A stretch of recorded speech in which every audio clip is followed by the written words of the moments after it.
Hay casas donde ocurrieron cosas extrañas, otras donde hubo tragedias y otras donde la historia nunca terminó de contarse. En este video vamos a recorrer algunos de los lugares más inquietantes de México. Casas marcadas por rituales, accidentes inexplicables, muertes que dejaron preguntas abiertas y edificios que aún cargan con algo. En este video vamos a recorrer algunos de los lugares más inquietantes de México. Casas marcadas por rituales, accidentes inexplicables, muertes que dejaron preguntas abiertas y edificios que cargan con algo que todavía se siente. Antes de continuar, suscríbete al canal, activa la campana y deja tu like. Eso ayuda a que estas historias sigan contándose. Quédate hasta el final si hoy no quieres dormir. Ahora apaga la luz, baja el volumen del mundo, ponte los audífonos y escucha con cuidado. Cañitas. Hay una casa en la Ciudad de México donde, según la historia, jugar con una ouija terminó en posesión, muerte y algo que nunca se fue. Lo inquietante no es solo lo que supuestamente ocurrió dentro. Lo inquietante es que durante años, miles de personas creyeron que era el caso paranormal más documentado del país. Y luego comenzaron las dudas. La casa está en la calle Cañitas, en la colonia Popotla, un barrio común, tranquilo, sin nada particularmente oscuro a simple vista. Pero una noche, según la versión más conocida, todo cambió. Un grupo de personas decidió jugar con una ouija para contactar al espíritu de un familiar fallecido. No era un ritual elaborado, no era un culto, era curiosidad. Y la curiosidad, según la leyenda, abrió algo. Después de esa sesión, comenzaron los fenómenos. Ruidos en la madrugada, objetos que se movían solos, sombras que cruzaban los pasillos, golpes en las paredes. Al principio pensaron que era sugestión, hasta que uno de los integrantes empezó a comportarse diferente. Cambios bruscos de humor, mirada perdida, voz alterada. La historia cuenta que sufrió una especie de posesión demoníaca, similar a lo que se vio en la película de El Exorcista. Convulsiones, insultos en voces extrañas, reacciones violentas ante símbolos religiosos. Y aquí es donde la historia se vuelve aún más oscura, porque uno de los involucrados murió tiempo después. Las versiones cambian según quien la cuente. Algunos aseguran que fue consecuencia directa de lo que ocurrió aquella noche con la ouija. Otros dicen que las circunstancias fueron completamente distintas, pero el miedo ya estaba instalado. El dueño de la casa, Carlos Trejo, publicó un libro relatando los hechos. El libro se convirtió en fenómeno editorial. Programas de televisión comenzaron a hablar del caso. Investigadores paranormales visitaron el lugar. La casa se volvió punto de peregrinación para curiosos. Durante un tiempo, Cañitas fue sinónimo de terror real en México. Sin embargo, conforme creció la fama, también crecieron las inconsistencias. Periodistas comenzaron a revisar fechas, testimonios no coincidían, versiones cambiaban con los años, algunos datos no tenían respaldo oficial. Y entonces surgió la otra narrativa, que todo había sido exagerado, que ciertos eventos fueron dramatizados, que el caso pudo haber sido construido para vender libros y ganar notoriedad. No existen registros policiales que confirmen actividad sobrenatural. No hay evidencia científica de posesión. Tampoco pruebas físicas verificables de fenómenos inexplicables en esa casa. Lo que sí existió fue un fenómeno mediático. Y eso abre una pregunta mucho más interesante. ¿Qué da más miedo? ¿Que realmente algo haya respondido a esa ouija? ¿O que una historia repetida suficientes veces pueda convencer a miles de personas de que el mal habitó una casa común en una calle común? La casa de Cañitas sigue siendo un símbolo del terror mexicano moderno, no por lo que se pudo comprobar, sino por lo que la gente decidió creer, porque el miedo no necesita pruebas físicas, solo necesita narrativa, necesita detalles suficientes para activar la imaginación, necesita una noche, una ouija y alguien dispuesto a contar lo que supuestamente ocurrió después. Tal vez nunca sabremos si algo respondió aquella noche, tal vez solo fue sugestión colectiva, o tal vez, cuando se juega con lo desconocido, el verdadero peligro no es invocar algo externo, sino descubrir hasta dónde puede llegar la mente humana cuando quiere creer. Y si alguna vez te invitan a jugar con una ouija por curiosidad, recuerda algo: las puertas más peligrosas no siempre hacen ruido al abrirse. A veces se abren en silencio. Y cuando notas el cambio, ya es demasiado tarde. La Casa de las Brujas. Hay un edificio en la colonia Roma donde, según vecinos, todavía se escuchan gritos por la noche. No son rumores recientes, no son historias inventadas en redes sociales. Son relatos que llevan décadas repitiéndose. Dicen que en lo alto de ese edificio, en una habitación cerrada, una mujer realizaba cirugías sin anestesia, con cuchillo, y que los pacientes gritaban lo suficiente como para que toda la plaza pudiera escucharlos. Lo inquietante no solo es eso, lo inquietante es que no existen registros médicos que lo confirmen, pero tampoco hay documentos oficiales que expliquen del todo lo que ocurría. Ese edificio sigue en pie, sigue habitado, y si caminas frente a él de noche, entenderás por qué nadie lo llama por su nombre real. Lo llaman la Casa de las Brujas. Su nombre oficial es Edificio Río de Janeiro.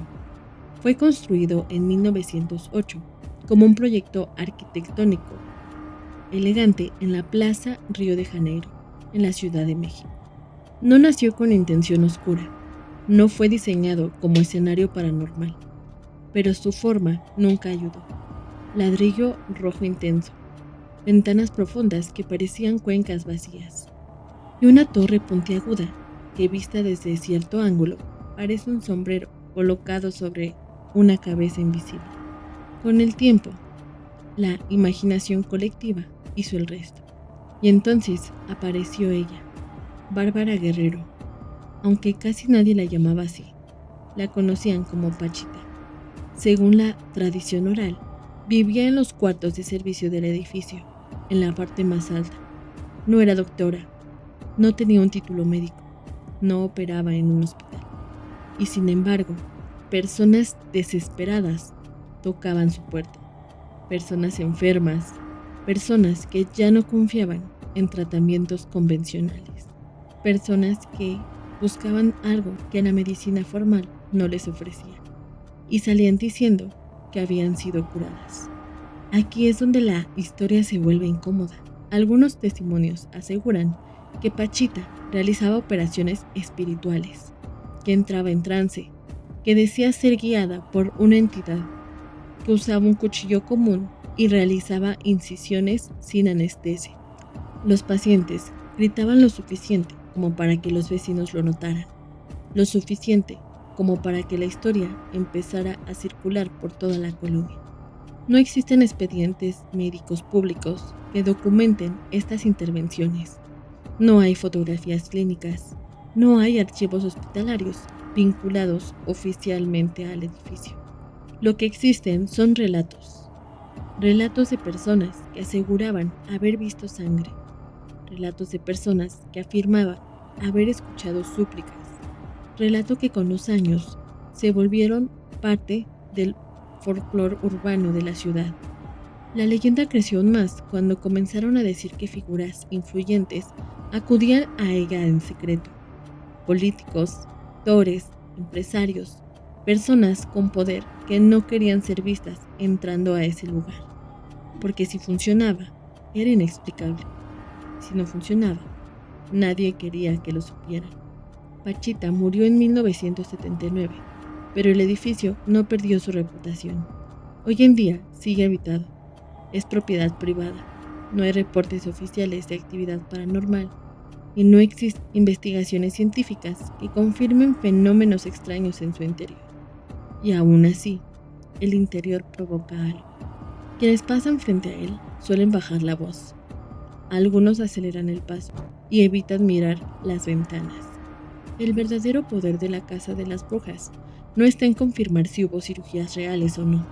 Está en algo más inquietante. Está en la duda.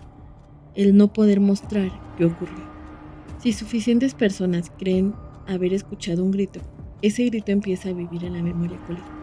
Así que la próxima vez que pases por la plaza Río de Janeiro, mírala, observa la torre, observa las ventanas y pregúntate por qué ese edificio genera tanta incomodidad. La Casa de los Tubos. Hay una casa en Monterrey que nunca fue terminada. No porque faltara dinero, no porque faltara tiempo, sino porque, según la historia, algo comenzó a impedir que la obra continuara. La conocen como la Casa de los Tubos, y si la has visto, sabes que no parece una casa común. Estructura circular, rampas en espiral, tubos de concreto elevándose como si fueran parte de un experimento abandonado. Pero lo que la volvió famosa no fue su arquitectura, fue una caída. Todo comienza en los años 60. Un padre adinerado llega a Monterrey con su hija, una niña con discapacidad motriz que necesitaba desplazarse en silla de ruedas. Él quería darle una casa diferente, una casa sin escaleras, una casa donde pudiera moverse sin obstáculos, así que mandó a construirla con rampas en lugar de escaleras, con recorridos circulares que permitieran movilidad continua, una estructura adelantada a su tiempo. La obra comenzó, y entonces, según la leyenda, comenzaron los accidentes. Albañiles que caían desde alturas inexplicables, trabajadores que sufrían lesiones graves y muertes que empezaron a repetirse uno tras otro, lo suficiente como para que nadie quisiera seguir trabajando ahí. Algunos decían que era mala suerte, otros empezaron a murmurar algo más oscuro, que el terreno no quería ser modificado, que la casa estaba destinada a no terminarse. Aún así, el padre insistió en continuar, hasta que llegó el día de mostrarle a su hija las adaptaciones. La niña subía por una de las rampas.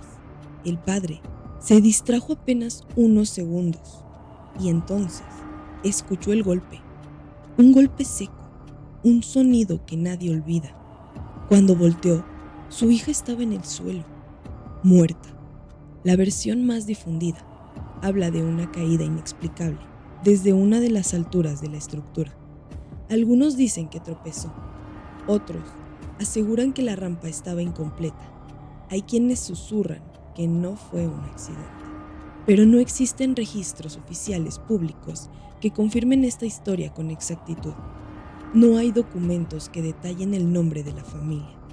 No hay reportes accesibles que verifiquen la secuencia exacta de eventos. Lo que existe es la construcción inconclusa y el silencio que la rodea. Tras la muerte de la niña, el padre abandonó el proyecto. La casa quedó a medio terminar. El concreto expuesto, las rampas vacías, los tubos desnudos contra el cielo. Con los años, comenzaron a circular nuevas historias. Que se escuchan pasos en las rampas cuando el lugar está vacío. Que se ve la figura de una niña asomándose desde lo alto. Que por las noches alguien recorre la estructura como si buscara algo que perdió. Pero aquí hay algo importante. La Casa de los Tubos no nació como un lugar maldito. Nació como un intento de amor. Un padre intentando adaptar el mundo para su hija. Y quizá eso es lo que la vuelve más perturbadora. Porque cuando un lugar construido con intención de proteger termina asociado con muerte, El contraste duele más.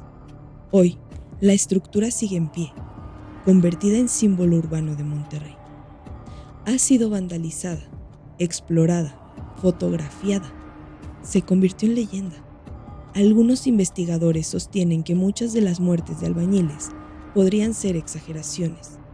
Otros creen que la historia fue adornada con el tiempo para explicar por qué la construcción quedó inconclusa. Pero la imagen permanece. Rampas que no van a ningún final. Alturas abiertas al vacío. Una casa diseñada para movilidad que terminó asociada a una caída. Tal vez no hubo maldición. Tal vez solo hubo negligencia estructural. Tal vez el paso del tiempo transformó un accidente en mito. O tal vez, cuando una tragedia ocurre en un lugar tan inusual, la mente necesita convertirla en algo más grande para soportarla.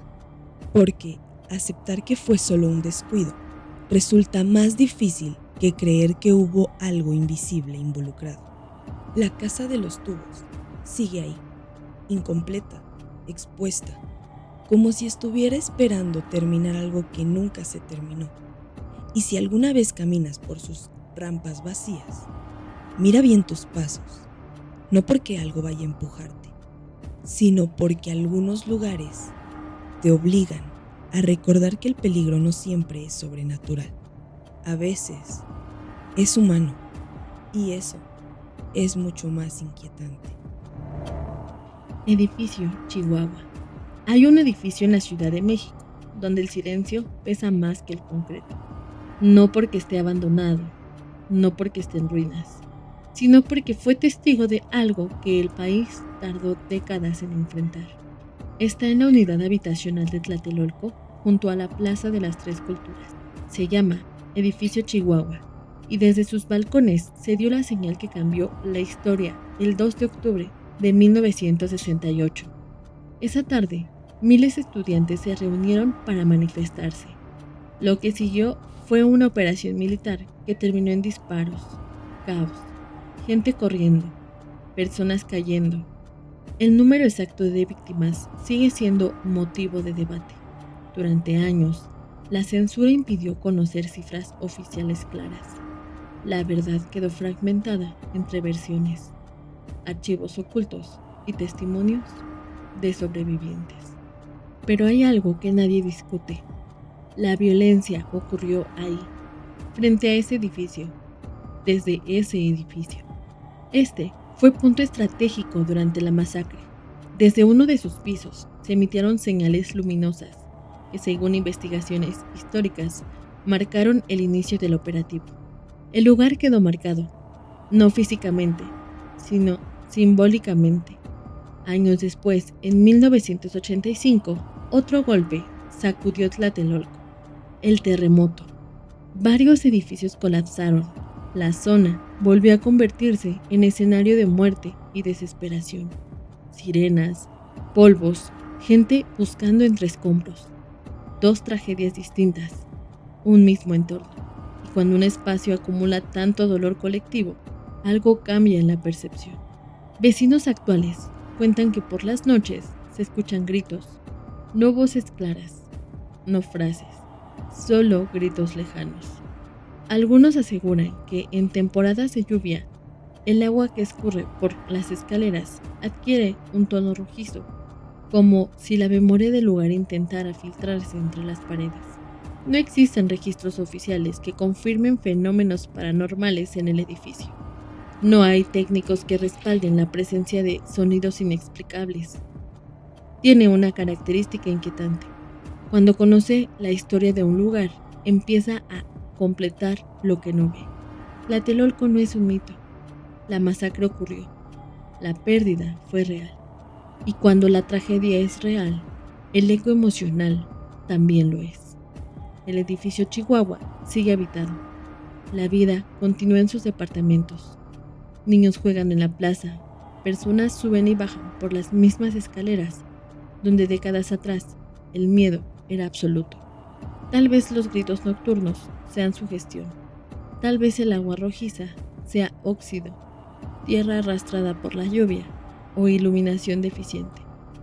O tal vez la memoria colectiva no desaparece, se queda y se impregna, porque algunos lugares no están embrujados por espíritus, están marcados por historia, y a veces la historia pesa más que cualquier fantasía.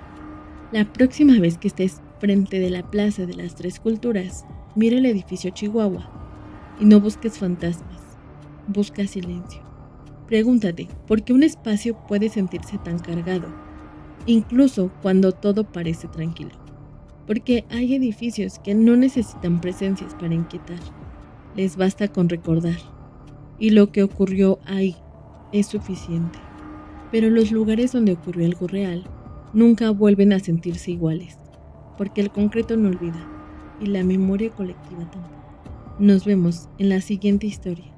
Solo recuerda algo, no todos los edificios están vacíos cuando parecen estar.